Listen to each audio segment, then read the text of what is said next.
Heyo, it's Omnidog here from Omnidog's Vault. And I have two special guests today from Bad Idea. I have Adam Yeah, and that's me. Dinesh. How are you Hey, guys doing? good. Thanks for having us. Good. Can I Well, tell you, I was this close to trying to print out a megalith head and cutting the eyes out. I just I came should have together. told you sooner. I You should have know. done it. Saved us all having to look at that face, Adam. You're So, welcome. Bad Idea has a Kickstarter going now with, I certainly know Matt Kindt's name. He's one of my favorite writers. And Awesome. once you see the artist's art, the artist is going to be your favorite artist too. This art that you guys sent me is astonishing. I mean, it should be. Louis LaRosa is a master of the field, and we've given him, what was it, 5 years to work on this thing? Yeah. 5 years and counting. So this is 5 years in the making, and you've got it on Kickstarter right now. Today is the 16th of May, and when does the Kickstarter close? Closes in 16 days at the end of the month. At the end of the month. And I think it got funded in 3 minutes or something already. We were very lucky. We were fully funded in 3 minutes. People seem to be excited, man. I mean, one look at the art and people, I think, are like, I need this. They've never seen anything like it because no one's ever tried anything like this. An unlimited budget, unlimited time. What happens when you make a comic book without the constraints of publishing? This is what happens. And now my viewers are mostly collected edition, or pretty much all collected edition viewers. That's, I mean, you can see in my background, omnibuses and oversized hardcovers and things. And Bad Idea has a bit of a different distribution model with your floppies. Can you tell me, just so if anybody's new to this or doesn't collect floppies, what your distribution model is like? And we can go from there maybe about some of the titles you have and some of your creators, and then we can get into the Kickstarter. Sure. We're very unconventional, experimental. We've been called unruly. But our plan is very simple. We just don't necessarily plug into all the kind of sacred the standard operating procedures of comics. We're in 250 comic book stores around the world, what we call Bad Idea destination stores, essentially the biggest stores in the world. And we deal directly with them, which means that we can give them a level of service they don't normally get.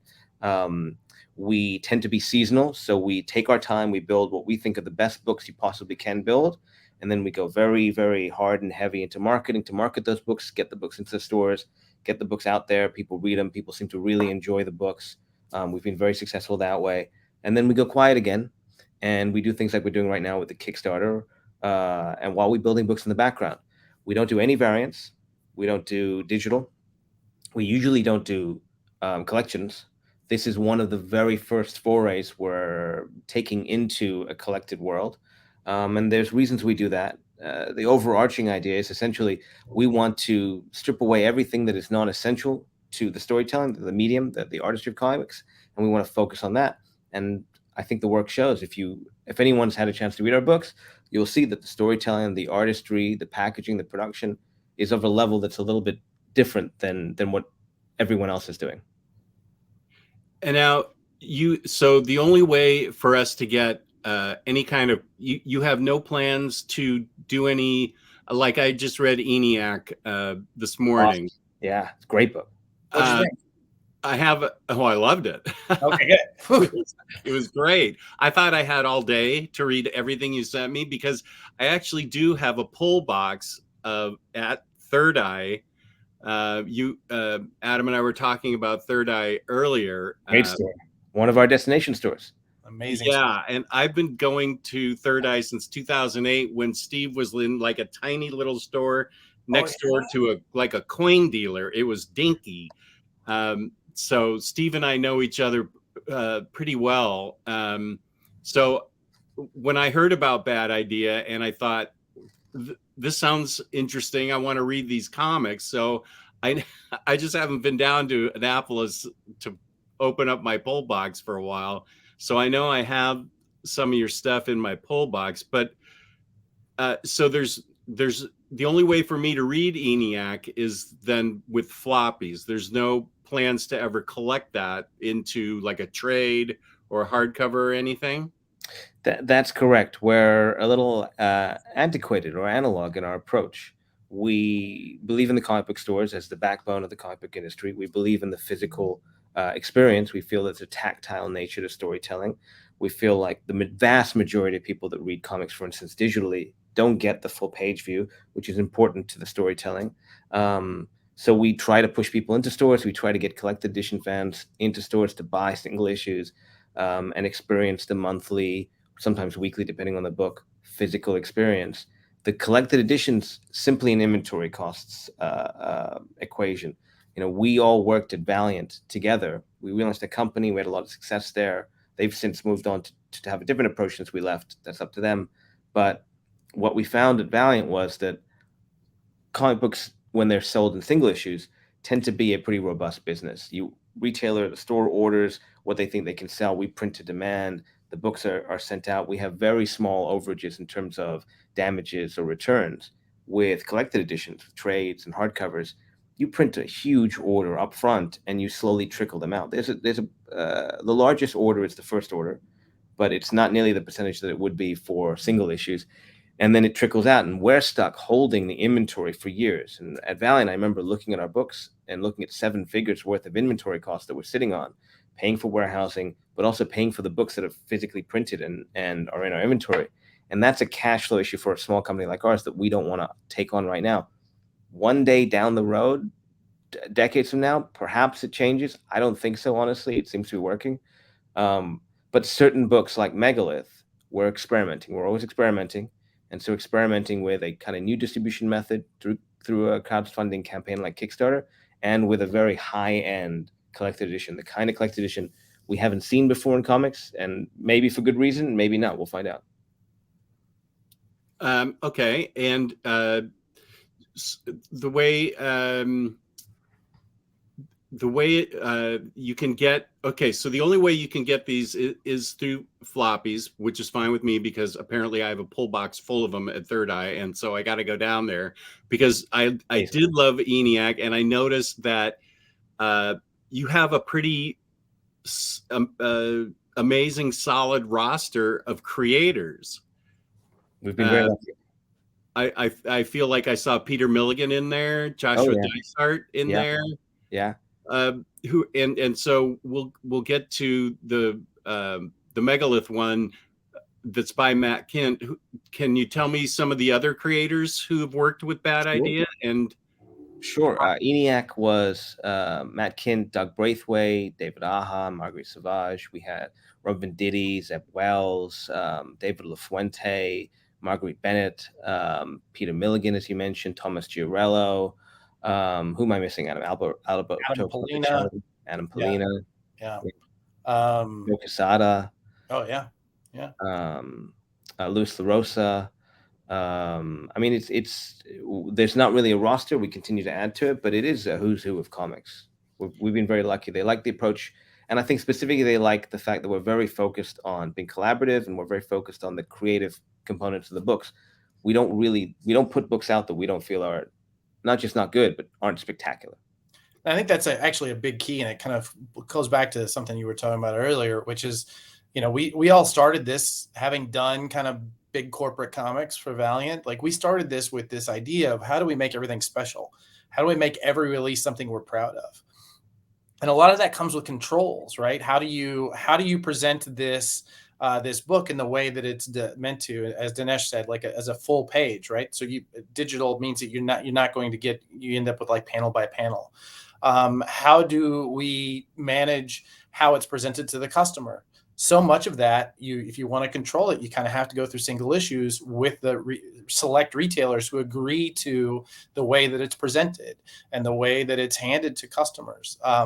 We can control things like the paper quality and the printing quality so much greater at that sort of level. So it has been about how do we best work with the best creators and give them what they need to make the best possible story. But then after that's done, like still taking that a step further and saying, all right, now what are the things that we can control from the moment that the book is done to the moment it gets to the consumer, to the fan who's reading it? And that's what all of these decisions have been about, is how do we make it special, and how do we make it something we're proud to have put out? Well, that is one thing that you just mentioned that I noticed, and that was the paper quality on ENIAC was well, I don't want to bring anybody else into it, but comparing it to maybe other floppies that I've seen, Sure. The thickness was amazing. It was the covers were thick and not paper thin. The pages of the comic book were thick and not paper thin, and the We're artwork nerds. popped on it. We're And printing nerds. Yeah. sorry, We're printing nerds. You're reacting to the 80-pound double thick gloss interior stock, but we've also got this matte laminate cover stock. I think it's a 10 or 12 point cover stock. We've since upped it with a spot gloss. We just love this stuff. We fly to printers. We talk to them all the time.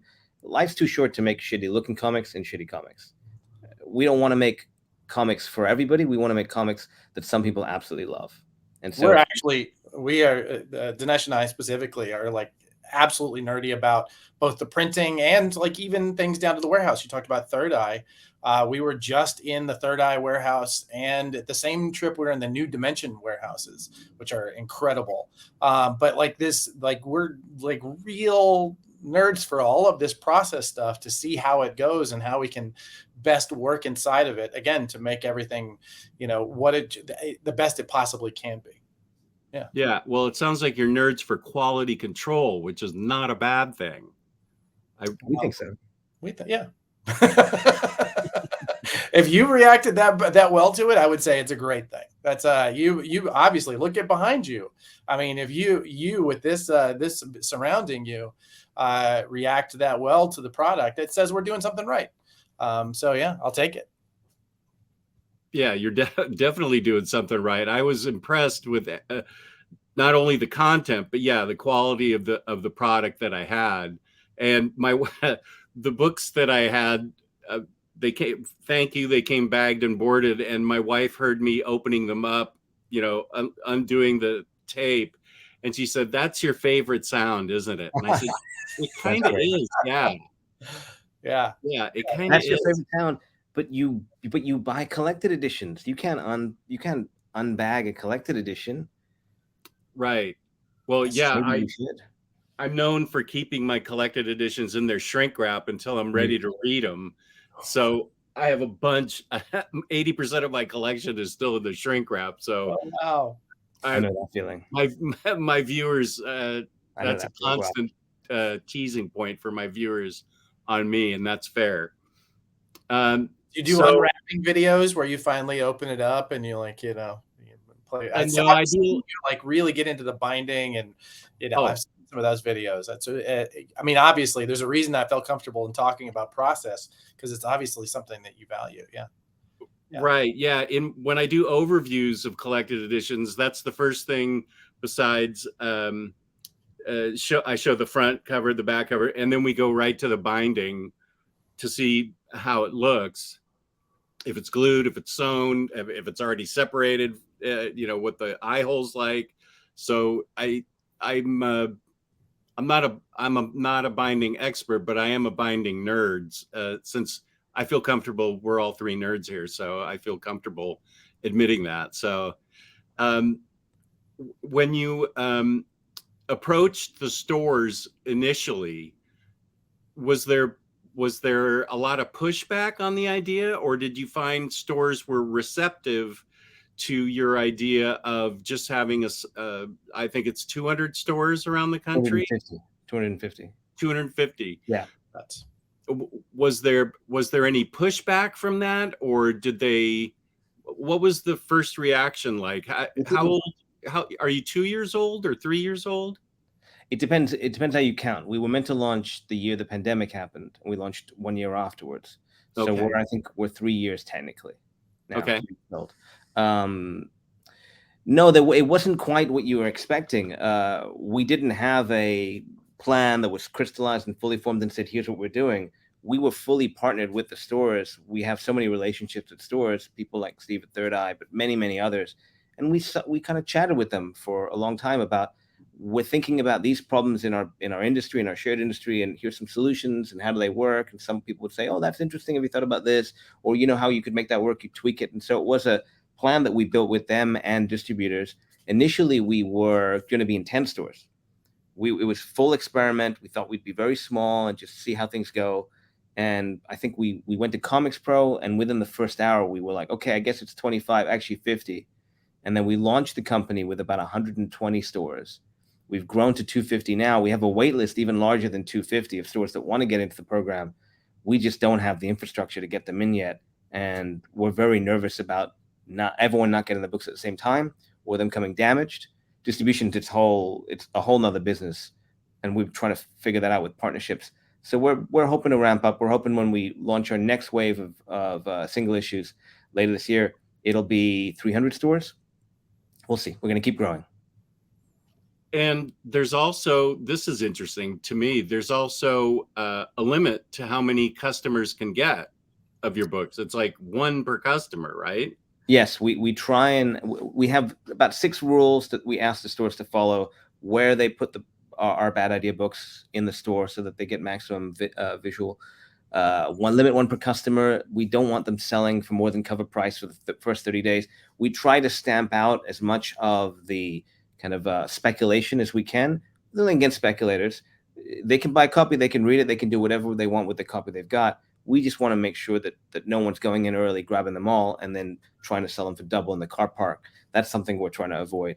But for the most part, that's been working. We've had a couple of fans try to bring their family or dress up. We were told someone dressed up in disguise.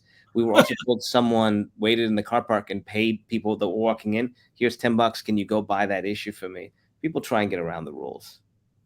Well, yeah, that's sort of human nature, but that's almost, well, I don't know. It sounds like a compliment to me that people are willing to wear disguises to go in and get a couple extra copies of your book. We're very happy to hear it. It's great.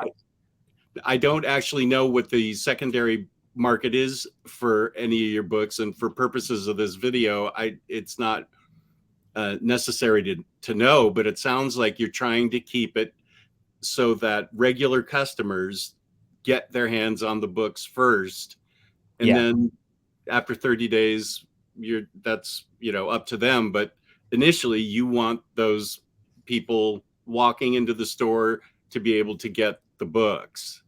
Yeah, the worst situation is you come in Wednesday, you come in at lunchtime, and a book is sold out. You're like, well, that's not.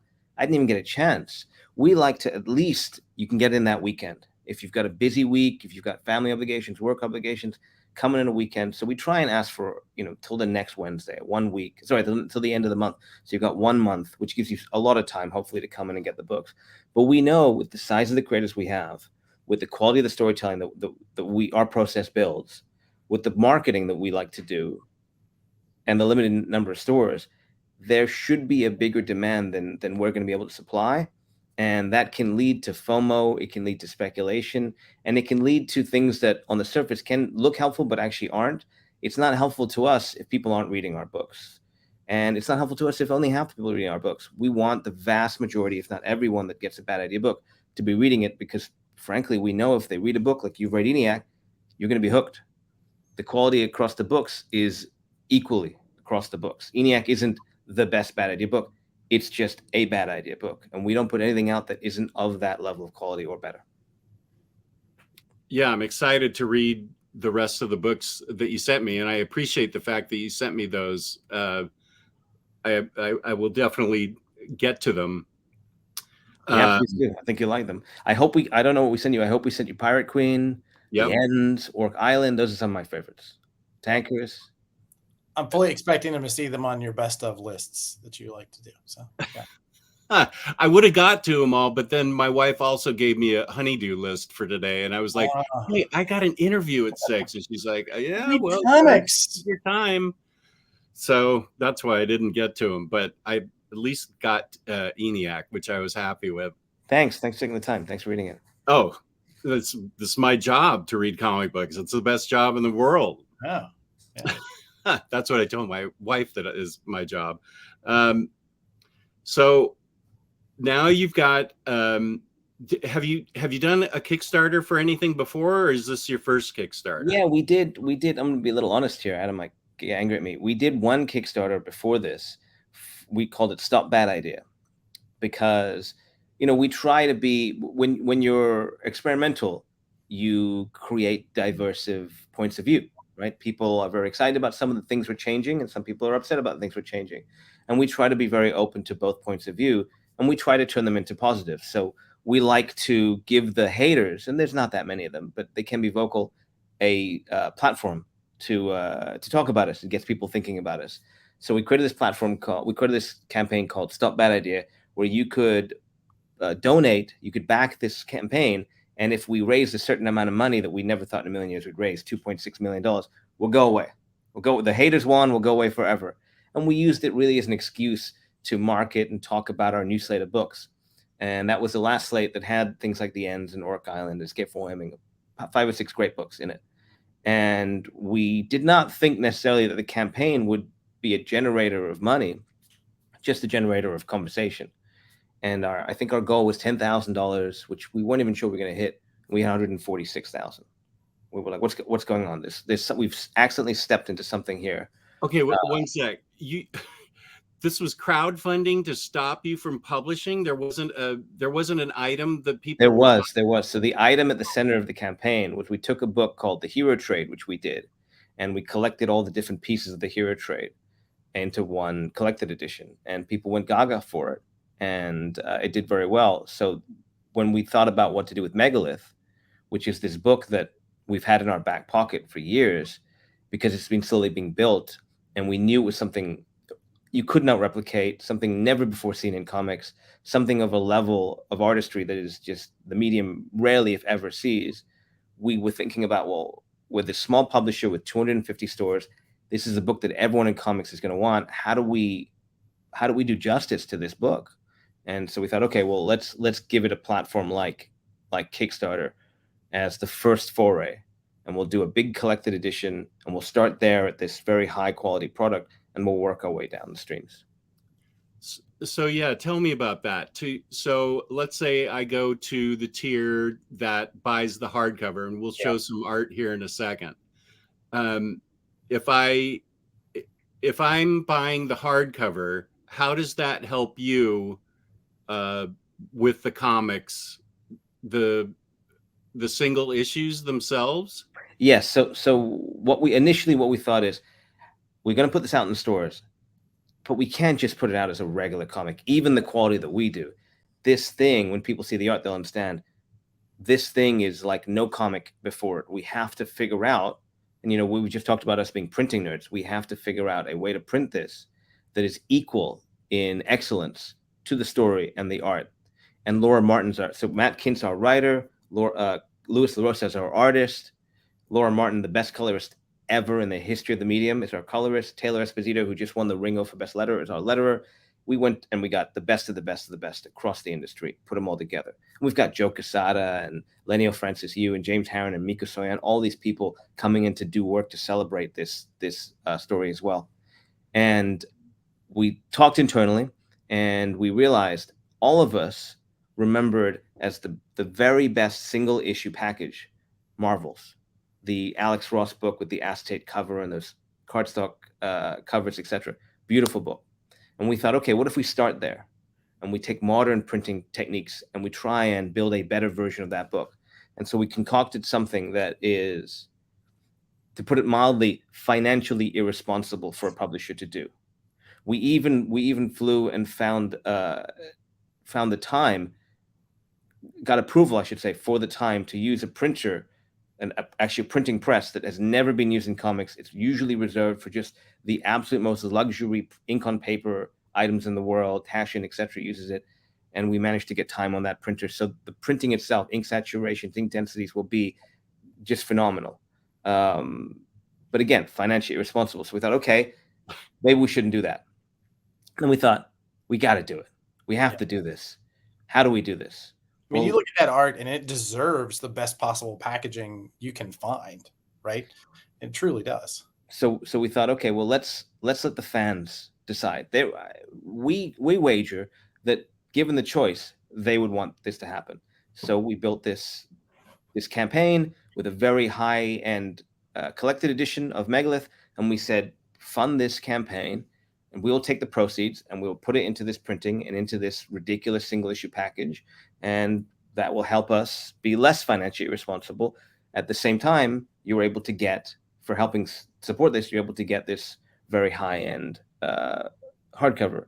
And then because it's us, we started to tinker around with the hardcover, and now that is also a ridiculous, never before seen kind of product.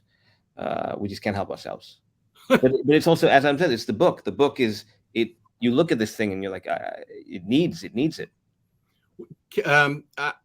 I was looking at it earlier, and I didn't note the size of Megalith, the hardcover, at tier 5, I think. And there will be down below in the in the description box, there will be a link to the Kickstarter, so you can just go right there and find it. Thank you. Oh, sure. And well, I think people are going to want to at least look at the Kickstarter after they see this art. And I'm not sucking up to you guys because I have no skin in this game, but I have to admit, when I saw this art, I was pretty astonished myself. So there'll be a Not link. us. It's Luis LaRosa. He is perhaps the greatest illustrator in the world today. He is another kind of creature from another planet. We just did a gathering of all the social media comments of these incredible creators that we love, just gushing over Lewis's stuff when it goes onto social media. Like it's obvious to everyone that this is special. Yeah. Now you mentioned social media, which is something I purposely don't go to. I don't do Twitter, and I don't look at other people's YouTube videos. I do have an IG that I ignore and post like once a week, but I purposely don't go to Twitter because I don't think it's healthy for me, and I don't look at other. So I don't know anything. I don't honestly know what anybody. You mentioned haters earlier. I don't actually know what the Twitterverse thinks of you guys, and it doesn't matter for this interview. No, it's very positive. The only thing we sometimes get is, there's people that love digital, and they don't want to leave their house and go to a store, and they want us to do digital, and we don't do digital. Or sometimes people are not near a store, and many, if not all, the Bad Idea Destination stores will do mail order, but people just don't want to do. It's a little extra work, and while we sympathize with that, it doesn't make sense for our business to cater to a very small demographic, especially when they can be catered to with a little extra work on their end. But to Adam's point, right before this this interview started, I was just on Instagram and I saw Lee Bermejo, who is a genius, just put up on his Instagram a picture of one of the covers from Megalith, and he said, "Just back Megalith, the Kickstarter campaign. This book promises to make your eyes explode and conquer comics with some of the best art in recent memory by the incomparable Luis LaRosa." And there's no reason that he did that. He didn't tag us. He's just like, oh my God, this art is nuts. And yeah, so that's what he's done. And we're seeing that 5 times a day, whether it's him or it's J.G. Jones or it's Frank Cho or it's the who's who of comics are rallying behind this campaign, which is really nice to see. Well, I don't think I can keep my viewers waiting any longer. Let's show some of this art real quick. We've built the suspense enough. Yeah, I think so. Yeah. Let's start with this. So is this the cover? This is the cover to issue. So it's 3 issues, 3 massive issues. This is the cover to issue 2 that Lewis has built with Laura Martin. And we get our first look at so the premise is this. It takes place in Baltimore. A massive interstellar object, a megalithic monolith crashes into Baltimore, and nobody knows what to make of it. It's huge. It's the size of a building. And they send 3 teams to try and penetrate this thing, one from the top, one from the middle, and one from the bottom. The thing sprouts these tendrils. It starts ripping up pavement, cars, people, and then 3D printing itself bigger, and you don't know what it's doing. Finally, one of the teams gets in from the bottom. They've got to climb their way to the top where there's a heat source. Meanwhile, it prints itself into this thing. They finally climb to the top, and it's this big mech suit of armor. Unfortunately, the government's had enough. They're about to nuke it, and we discover that there's a second larger one headed to Earth. So we get this big robot on robot fight with really big stakes and beautiful art. And let me get this a little bit bigger. Right. So this is just an interior page from the book. Yeah, this is not a cover. This is Lewis doing incredible detailed work here. He's great with anatomy, great with storytelling, and he just can't help himself. Every square inch of the page is covered in art. Laura has painstakingly colored it all. She's painting in certain areas. But you can see he's not even content to just draw a line for a panel border. He's got these insane panel borders. And this is not an exceptional page. This is a page representative of every page in the book. Every single page looks like this. Lewis has outdone himself. Yeah, I'm trying to go slowly here so everybody can get a taste of how amazing this art is. Well, you have to go real slow. I mean, we've been looking at these pages now for years, and some of them I'm still finding new pieces. Yeah, they're astonishingly detailed. So I know what I think I asked you. What is the size of the hardcover itself when you get to that particular tier? It's a massive 250-page hardcover. We haven't determined the exact dimensions just yet because we keep adding to it. So when we launched the campaign, we had a point of view in mind, but not to give anything away that we probably shouldn't give away just yet. But of course, with all these amazing creators getting excited about this, it's provided an opportunity for us to reach out and say, well, come help celebrate. And a lot of them have come in, and now we're trying to figure out exactly the details. So it's growing. The problem we have is it's growing, which causes us extra problems because some of the tiers involve these very nice cases that we've built for the hardcover, and we may have to go back and reproduce those things. So it's a work in progress, but it's 250 page. It's a big, massive hardcover. And about well, it's already been funded. So when do you think ballpark that it should be ready to be released to the backers? Our plan is to release. I can't remember the exact date. Our plan is to release it early next year. We've got a lot of work to do on it, and a lot of tiers to fill, and we want to build the single issues as well, and time that all right. So early next year is when we're looking to put this out. Okay, let's go to the next page. Right, you can see the different techniques he's working with here, the hyper-realistic detailing, the rendering. It's awesome stuff. And it should be noted that Lewis does not do anything digitally. This is all analog. I mean, Laura Martin uses a computer for color, but all of the line work is done just by hand. Old school, yeah. Old school. Pen, pencil, ink, Copic markers. Just the way it's been done for hundreds of years. I'm sorry, I'm not saying anything. I'm just kind of speechless looking at this art right now, and I'm trying to make sure I give everybody the best view possible. So yeah, that's another thing. Besides the art, the coloring is really remarkable on this too. Yeah, again, Laura Martin is not just the best alive. She's the best that's ever worked in comics. Ask any colorist ever, who is the greatest of all time, and they'll say Laura Martin.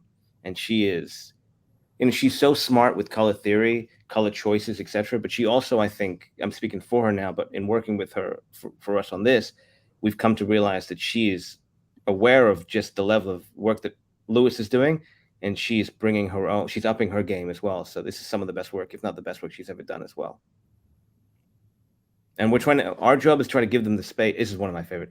Our job is to give them the space and provide the support for them. Usually we really get in there and we get involved and we have a lot of creative notes. When you're working with people at this level, I mean, they know so much better what they're doing. You just want to get out of the way. Yeah, this is pretty incredible. And you're really zooming in. These are standard comic book pages, and you're really zooming in here, and every little section that you're showing has a detail of a page by itself. Forget zoomed in. It's pretty spectacular stuff. And I wish, part of this is the storytelling as well that Matt has concocted. There's lots of twists and turns, and he's such a fantastic writer. The page is beautiful in the context of the story. This page is breathtaking. As an example. Right. What's happening here, what it means for the character, what it means for the story is the big revelation in seeing this vista is pretty spectacular. I mean, we've all had the experience, obviously, of being comics fans, of reading a book and then turning a page and having a reveal like this. There's nothing quite like it, right? And we're lucky. I mean, we're very lucky. Adam and I have been involved in books that have won dozens of awards, you know, Eisners, best of, countless nominations, etc. To be involved in a work like this is really something you're not meant to be involved in, even once in a career. So we're really trying to acknowledge the situation and bring the very best that we can do, and be tireless in trying to get it out there and get as many eyeballs to it and do justice to it as well.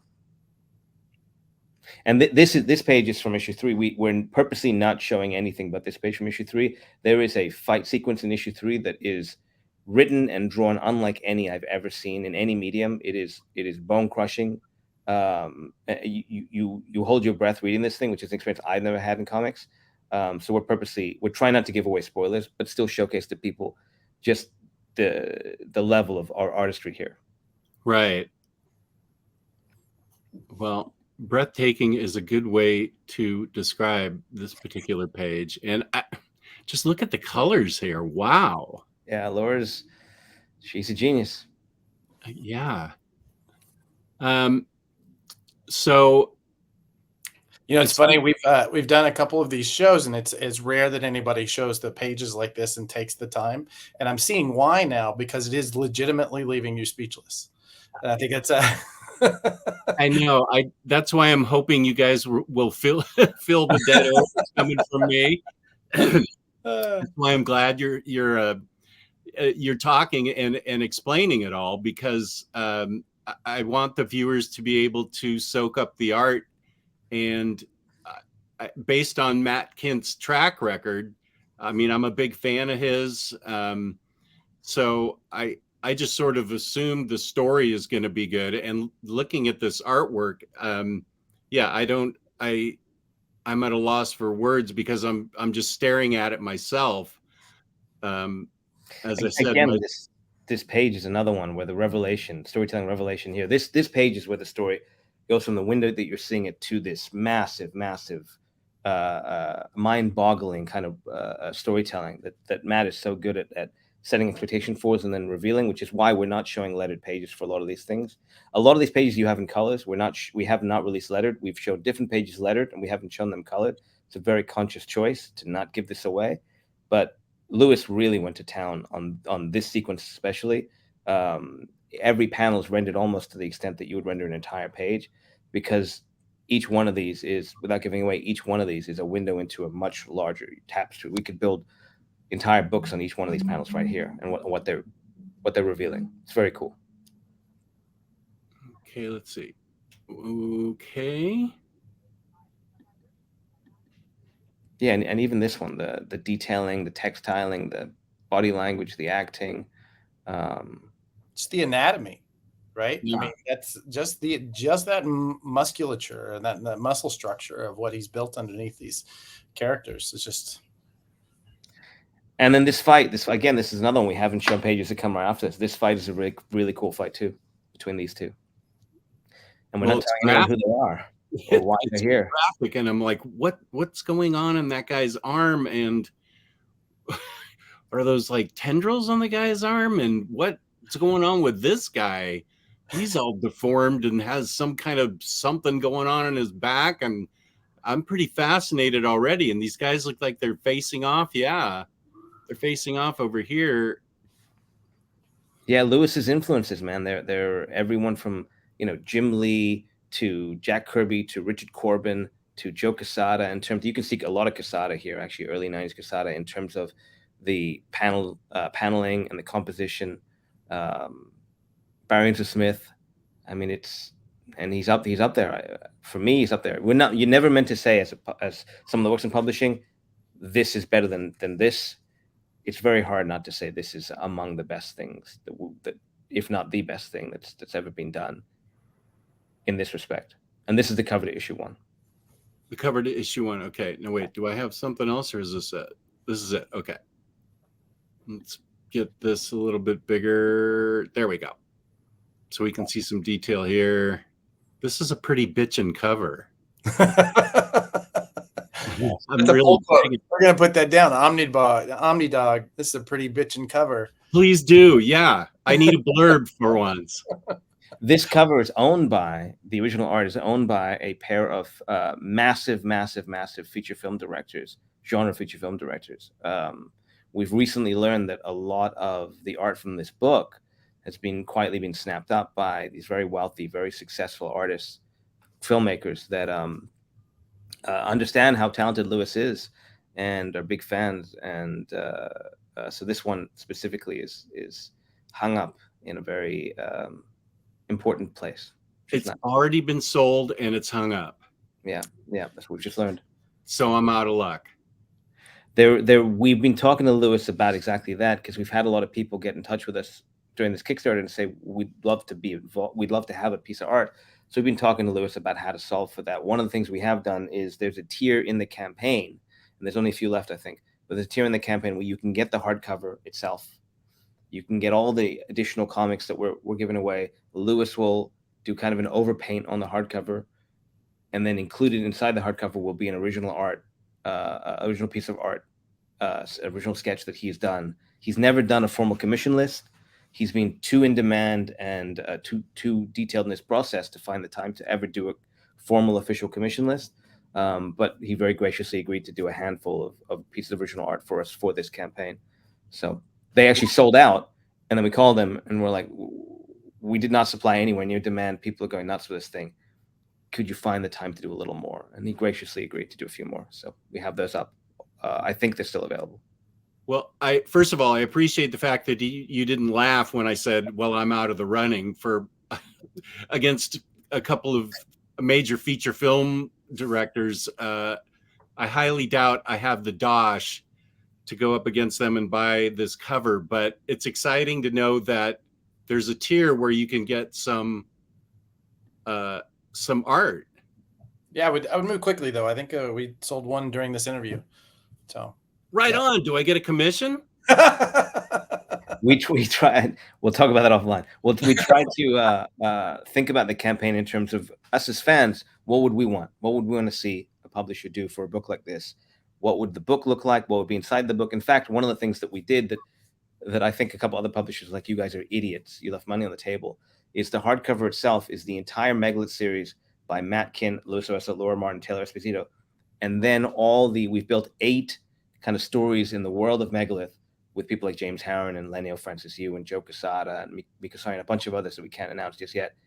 And then we included the original story, all the Louis Oressa pages from that story, the entire Megalith story, black and white, super high definition scans. So it's like an artist edition. So if you want to look at these pages in their black and white glory, you don't need to buy a separate thing that's an artist. We won't be selling an artist edition down the road. You've got it here in this campaign with your as long as you get one of the hardcover tiers.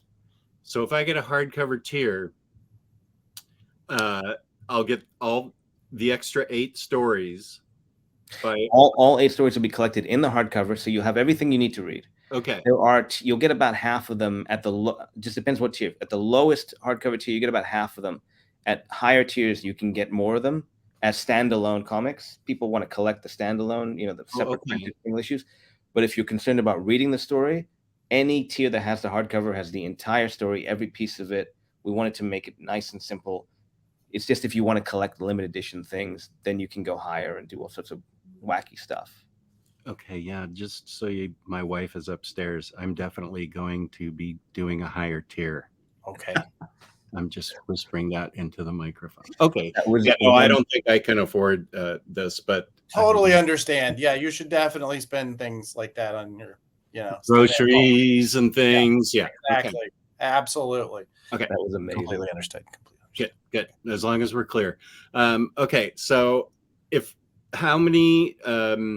Let's start at the hardcover tier then, and then it goes like up to the stratosphere. I saw something.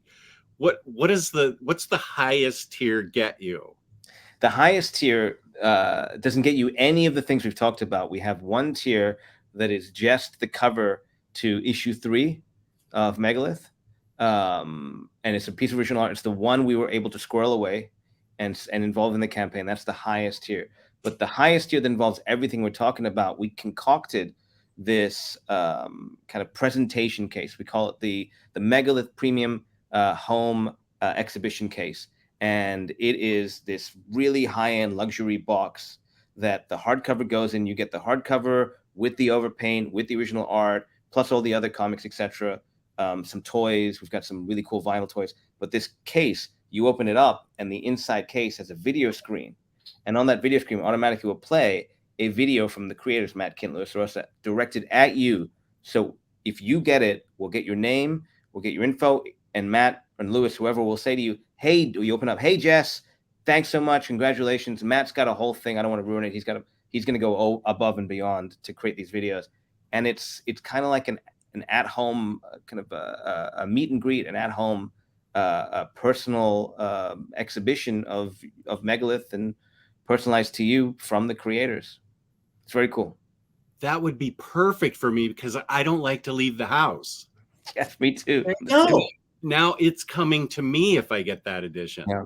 it's like your very own signing, only every time you open it, it's going to say, hey, Jess, thanks so much for supporting. It's going to be just for you, man.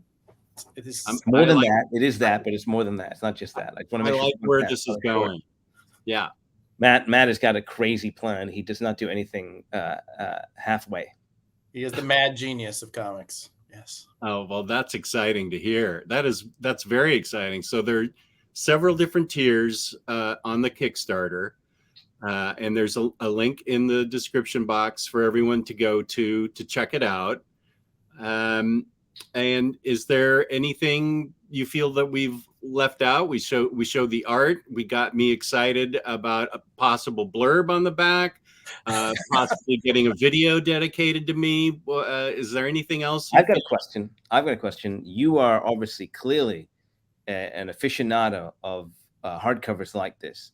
Is there a if I was to ask you, what is the best example, the most luxurious, the pinnacle, the tip of the mountain? What is it? We've been trying to answer that question internally. We've got different answers. There isn't one that we've all gravitated towards, but we probably don't have the knowledge you do. Well, thank you for thinking that I would have the knowledge for that. Are you talking about something that's been released? Yeah. What is the absolute best example of a hardcover collection that the comics industry has ever produced? Oh, well, I doubt I could afford it, so I don't have it. Is there something of allure, though? Is there something that unlimited funds, you had your druthers, snap your fingers, you've got a genie, it would turn up? Is there something like that? Wow. What comes to mind? What's the first thing that comes to mind? Well, I saw this thing up at the there's this cartoon art school in Vermont, where they have a library, and it's also a cartoon school for cartoonists, and they've got a huge library that Charles Schulz's widow donated money to fund all the books they have in their library, and they by appointment they let the people come in to check it out, and that and there are a lot of artists that have gone to that school, like Tilly Walden is one of their graduates, and when my friend Rick and I went in there to tour it, they had a book that was it was gigantic, and it was a reproduction of but it felt like it was more than a reproduction. It felt like it was almost the original art pages from early Mad magazines, and it had all Harvey Kurtzman's notations, and the whiteout and everything. This book was ginormous. It was like this big, and it took effort just to turn each page. And I would say that would be my personal grail if I could ever afford something like that. Would be to see all that Harvey Kurtzman art blown up to, I guess, the original size when he was drawing it. Wow. before it got shrunk down to Mad Magazine. But it was beautiful just to see his pencils and his inks and everything, and he was doing everything himself. And the library had it, and my friend Rick and I spent a solid half an hour just on this one book. So, oh wow, that, I guess, if you can beat that. I don't know that we were competing, but I do like a competition. So yeah, we haven't printed the book yet. So once this campaign is over, we might take a look and see what else we can do. yeah. Sounds like a field trip. Vermont, you say? Yeah, it's we went at a nice time of year. My wife and I, we went in September. The weather was perfect. It's in I believe White River Junction, Vermont. And they took over, I think, an old bank, and they teach their cartoonists from pencil to actually through all the steps to printing their own comic. Wow. And it's pretty neat. It's I mean, they have a basement that's filled with various printers and all kinds of computer screens, so they learn how to do pen and ink and pencil, but also how to work on the computer. But the idea is each student goes from step one to the end product being cranking out their own comic book by the time they graduate. Nice. It's amazing. That sounds fun. Yeah. So it's pretty cool. All right, we'll check it out. Thanks for that. Well, good. Maybe I helped you guys with an idea of a field trip. Yeah. Awesome. Well, this has been a great interview, and I urge everyone to click on the link and go check out this Kickstarter. But you're going to have to, no, actually, I'll put this up tomorrow so I can go myself and not get this. So this will be going up tomorrow. Amazing. But I really appreciate your time. This has been a great interview. You guys were fantastic and interesting, and the artwork spoke for itself, and Matt Kindt's writing speaks for itself. So I really appreciate it. This has been an interview with Bad Press. So thank you for watching, everybody out there. Please like, subscribe, and leave a comment for my channel. And peace and love. Peace and love. Thank you guys for being on. I really appreciate it. Bye.